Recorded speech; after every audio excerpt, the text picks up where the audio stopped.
Assalamualaikum warahmatullahi wabarakatuh. Perkenalkan, nama saya Rivaldi Anggriawan, Stambuk A251200056, mahasiswa Universitas Tadulako, program studi pendidikan kimia.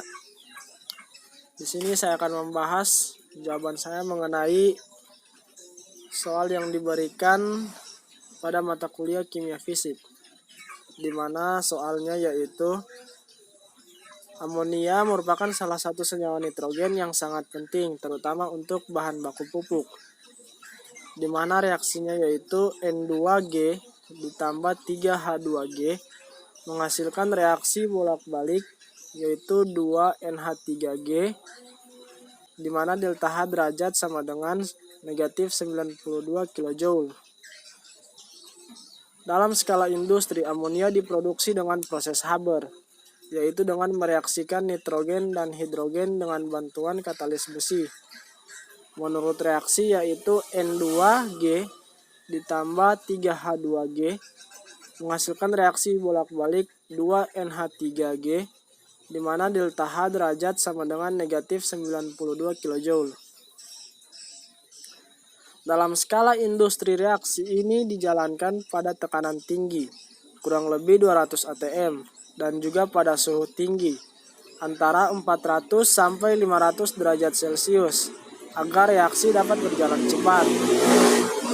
Pertanyaan yang pertama yaitu, menurut asas Le-Chatelier, langkah apa yang dilakukan agar produk amonia yang dihasilkan maksimal? Ya, jawaban saya di sini, langkah yang dilakukan pertama yaitu jika konsentrasi N2 atau H2 ditambah, maka setimbang akan bergeser ke arah kanan atau produk.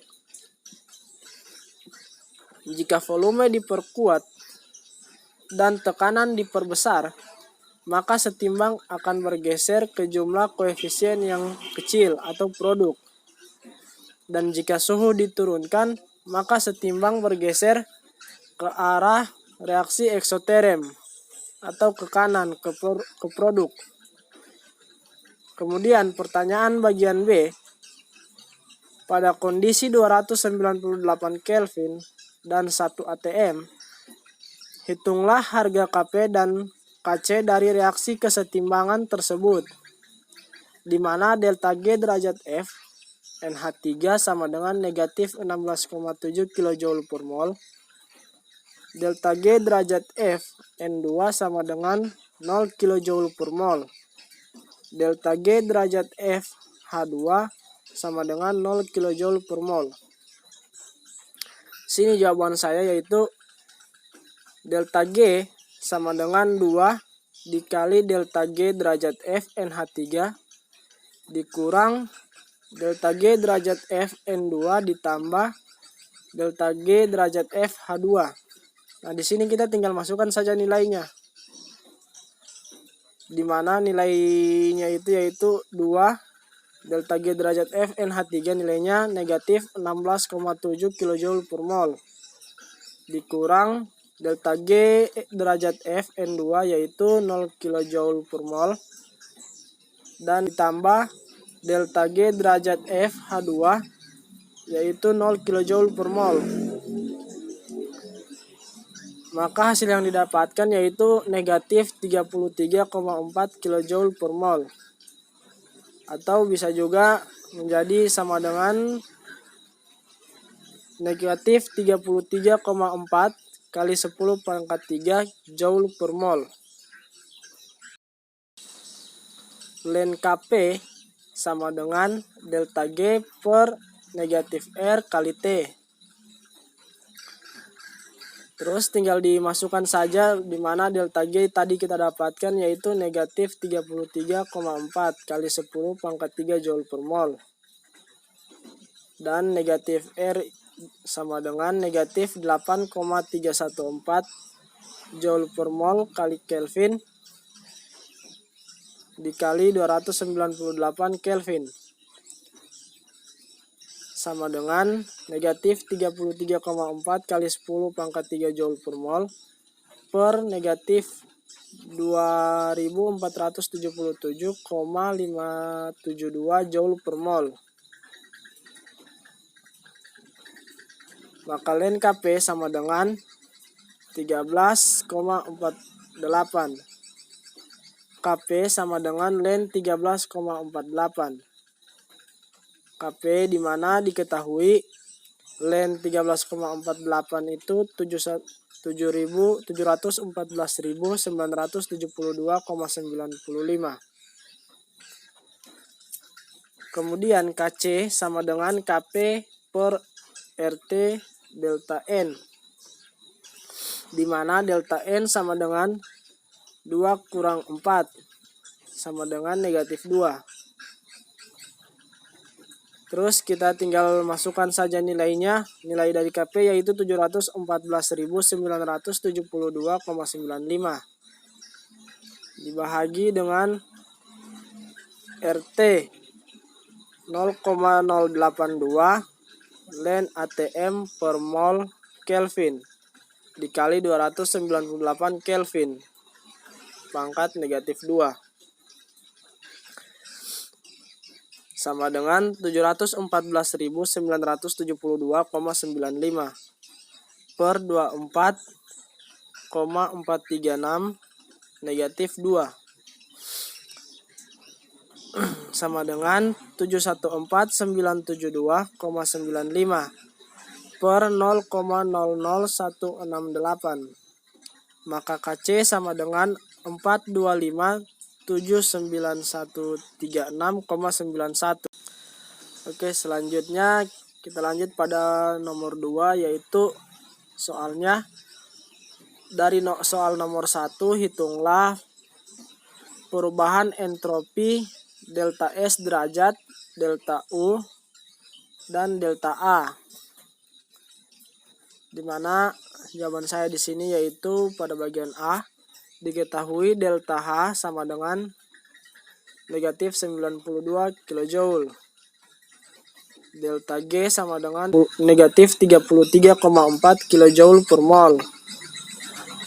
T sama dengan 298 Kelvin. Delta N sama dengan negatif 2. R sama dengan 8,314 Joule per mol. Kemudian yang ditanyakan yaitu delta S derajat, delta U, dan delta A. Kita masuk pada bagian yang pertama, yaitu delta G sama dengan delta H dikurang T delta S, di mana delta G sama dengan negatif 33,4 kJ per mol, sama dengan delta H negatif 92 kJ dikurang 298 Kelvin delta S. Maka delta S sama dengan negatif 33,4 kJ per mol tambah 92 kJ dibahagi dengan negatif 298 Kelvin sama dengan 58,6 kJ per mol per negatif 298 Kelvin. Maka delta S sama dengan 0,1966 kJ per mol Kelvin. Kemudian lanjut pada bagian yang kedua, yaitu delta H sama dengan delta U tambah RT delta N, di mana delta H sama dengan negatif 92 kJ sama dengan delta U ditambah R-nya yaitu 8,314 Joule per mol Kelvin, T-nya yaitu 298 Kelvin, dan delta N sama dengan negatif 2. Maka menghasilkan negatif 92 kJ sama dengan delta U tambah negatif 4.955,144 Joule. Maka delta U sama dengan negatif 92 kJ tambah 4,955,144 kJ. maka delta U sama dengan negatif 87,045 kilojoule. Kemudian pada bagian ketiga yaitu delta A sama dengan delta U kurang T delta S. Kita bisa lihat yang kita cari yaitu delta A. Delta U-nya sama dengan negatif 87,045 kilojoule dikurang 298 Kelvin, ini suhunya, dan delta S-nya yaitu 0,1966 kilojoule per mol Kelvin. Maka itu hasil dari perkaraannya itu negatif 87,045 kilojoule ditambah 58,5868 kilojoule per mol. Maka delta A sama dengan negatif 28,4582 kilojoule per mol.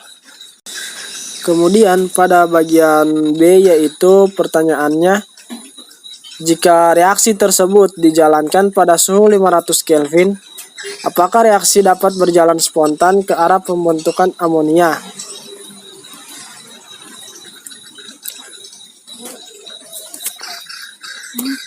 Terus jawaban saya di sini yaitu delta G sama dengan delta H dikurang temperatur kali delta S, di mana delta H sama dengan negatif 92 kilojoule dikurang temperatur 500 Kelvin dikali delta S. Delta S-nya di sini yaitu yang hasil kita dapatkan 0,1966 kilojoule per mol Kelvin.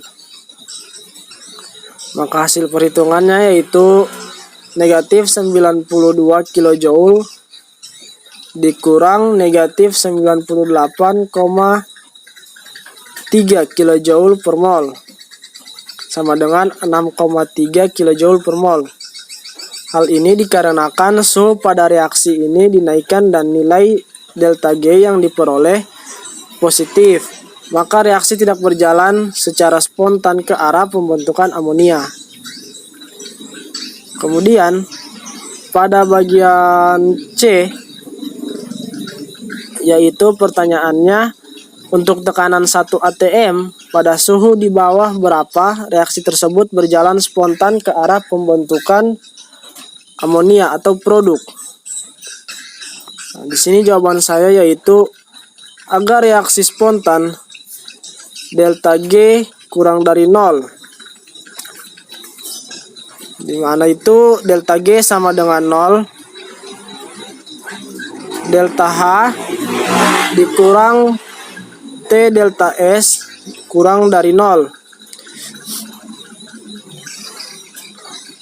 di mana negatif 92 kilojoule dikurang T dikali negatif 0,1966 kilojoule per mol Kelvin kurang dari 0.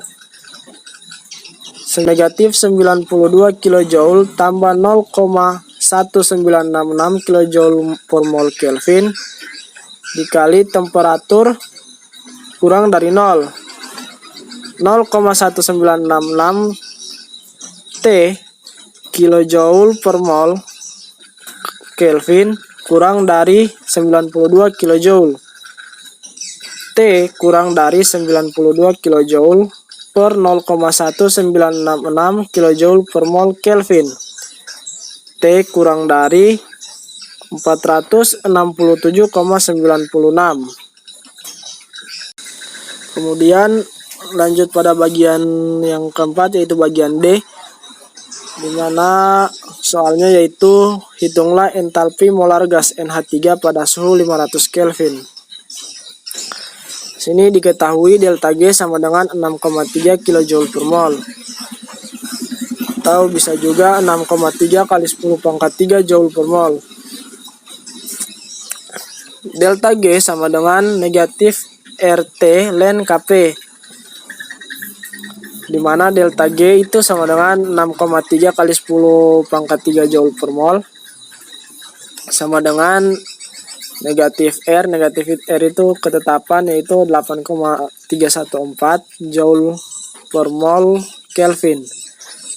T-nya itu temperatur yaitu 500 Kelvin ln Kp. Maka ln Kp sama dengan 6,3 kali 10 pangkat 3 Joule per mol per negatif 4157 Joule per mol. Ln Kp sama dengan negatif 1,52. Maka Kp sama dengan ln negatif 1,52. Kp2 sama dengan 0,22. Ln K2 per K1 sama dengan delta H T2 kurang T1 per R kali T2 kali T1. Ln K2 itu 0,22 per K1 yaitu 714.972,95 sama dengan delta H kali 500 Kelvin T2-nya dan T1 sama dengan 298 Kelvin per R-nya itu ketetapan 8,314 dikali T2-nya 500 Kelvin dikali T1-nya 298 Kelvin.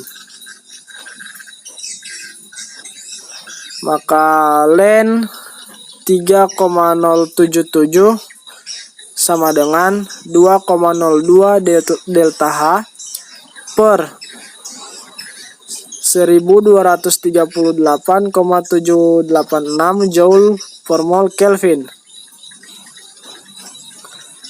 dimana 1,12 sama dengan 202 delta H per 1238,786 Joule per mol Kelvin. Delta H sama dengan 1,12